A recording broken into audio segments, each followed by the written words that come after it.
रोखठोक वार्तांकन, रोखठोक बातमी। 7 रस्ता येथील शिवसेना भवन इथं स्वागत कक्षाचा अनधिकृत व बेकायदेशीर उभे केलेल्या स्टेजला पोलिसांनी परवानगी नाकारली होती, तरी स्वागत कक्षाचा स्टेज उभारण्यात आला।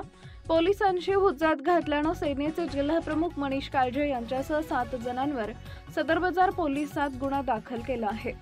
7 रस्ता येथील शिवसेना भवन इथं स्वागत कक्षासह स्टेज उभारण्यात आले होते। त्या स्टेजला व स्वागत कमानीला पोलीस प्रशासनाकडून परवानगी नाकारण्यात आली होती, तरी जिल्हा प्रमुख काळजे यांनी या ठिकाणी स्वागत कक्षासह स्टेज उभारले।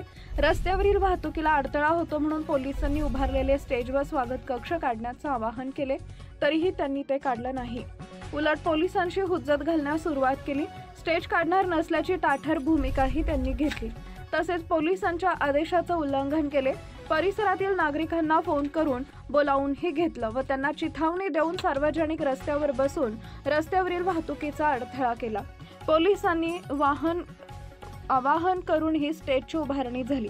पोलीस प्रशासनाच्या विरोधात घोषणाबाजीही केली व त्यांच्याशी हुज्जत घातले, म्हणून पोलिसांनी जिल्हा प्रमुख काळजे यांच्यासह सुमित मनसावले, वेणू श्रीनिवास, मुस्ताक शेख, निलेश लंगडेवाले, अमोल डोंगरे यांच्यावर गुन्हा दाखल झाला आहे।